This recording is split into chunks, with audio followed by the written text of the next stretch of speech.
Hi! In this tutorial, I'll walk you through all the steps you need to configure your own laptop or PC for programming your own AI projects. We will start by downloading and installing a package manager, and then build a virtual environment that contains all the code you need to build your first neural network. Now, I usually get a lot of questions on whether or not you need a powerful PC to develop your own AI projects. The short answer is that most laptops will be good enough to run a very simple starter project. But I recommend a more powerful PC or laptop with a good GPU if you're going to build a more advanced AI project. To get started, the first thing you'll need to do is to download and install a package manager. A package manager is a large, free app store for your computer, and once installed, you will be able to use it to download and install all the other software you'll need. It will also give you the ability to build a virtual environment, which allows you to experiment with different AI software and versions, just as if you had multiple physical computers. So, are you ready to configure your own laptop or PC to develop your own AI projects? Then let's get started. So the first thing we're going to do is head on over to anaconda.com. So go ahead and type that into your browser and hit enter. And on the landing page, you're going to be given a bunch of options. At the top, there's going to be products. Go ahead and click on that and then click on individual edition. That's the version of the product that we're going to download. Next, go ahead and just click download and it should start downloading into your browser. And you can just close this pop-up. And then you should start seeing the download begin at the bottom left-hand side. Once it's done, you can click on the arrow and click show folder. That should take you over to the folder where the file was downloaded into. And then we can just go ahead and double click on the Anaconda file.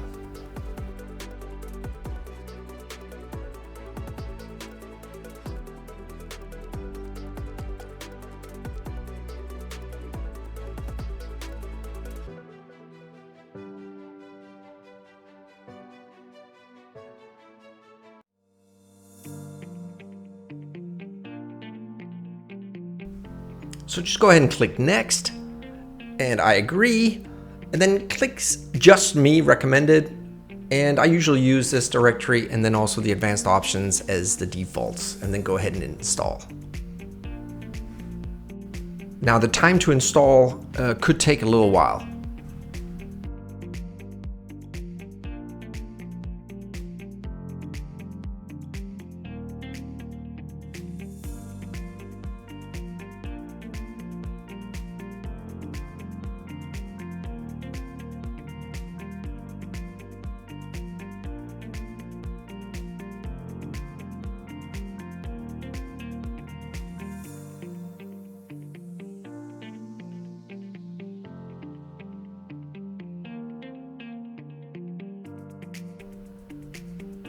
Now, once the installation is finished, you can just click next, and then I usually unselect these options because I don't need the tutorial, but you can keep them, and then just go ahead and finish. Once you're done, you can click the search icon and search for Anaconda prompt.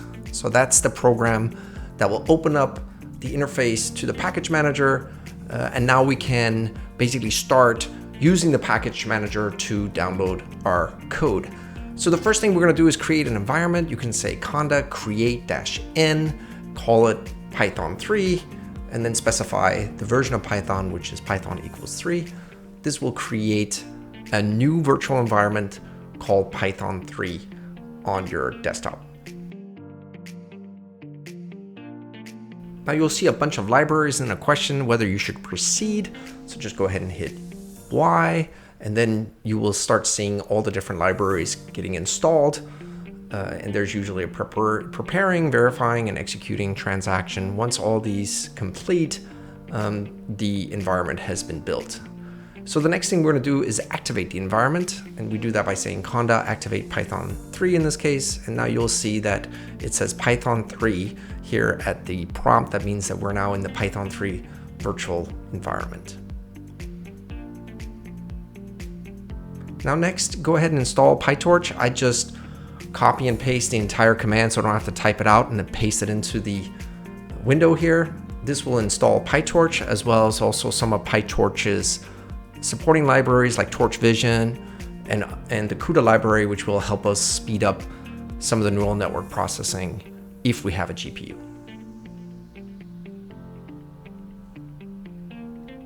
So just go ahead and say yes, and that will install PyTorch and, again, all the other libraries that PyTorch requires.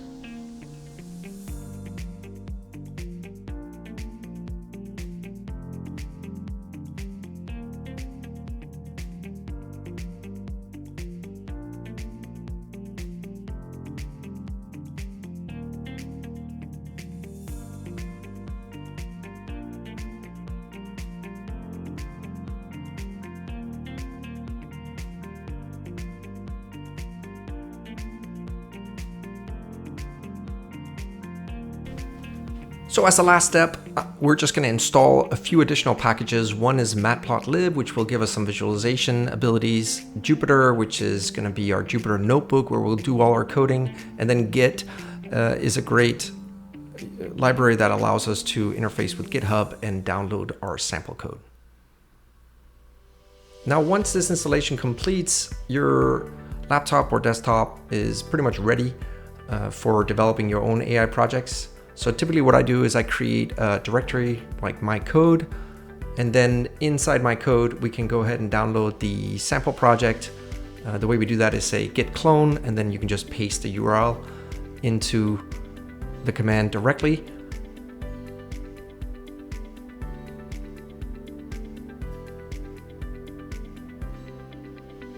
And now to launch, we can go into the directory and launch the Jupyter Notebook.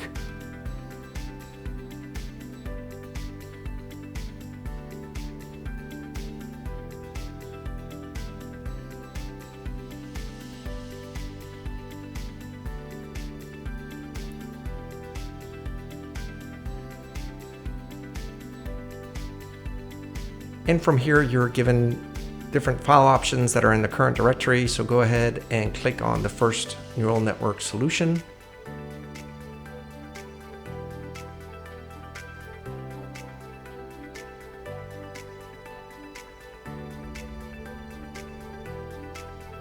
And to execute the first cell, what you can do is you can first make sure that the kernel is set to Python 3, which it should be. Go ahead and click on that first cell and then hit the run button, and that will verify that you can import Torch, which is PyTorch, and it'll also print out the version that you've downloaded. Congratulations! Your PC is now ready for you to start coding your own AI projects. As a next step, you can attempt to build your first neural network tutorial using the sample code you already downloaded. You can check out the complete tutorial by clicking on the link below. Also, if you want to learn more, sign up for our AI Trends and Free Tutorials email list and get free updates where you can learn more about AI and get notified when new tutorials become available. It's free, we won't spam you, and you can opt out anytime. Finally, if you want to take it further, I highly recommend checking out our Introduction to AI Programming course. It's a complete on-demand course where you learn everything you need to start building your own AI projects. We show you how to use real-world datasets to train neural networks to make real predictions, including how to estimate the efficiency of a car and even detect different types of flowers in an image. Regardless of your next step, we're here to help you on this journey. Congratulations for finishing this tutorial. We hope you continue learning, and we will be here to help you every step of the way.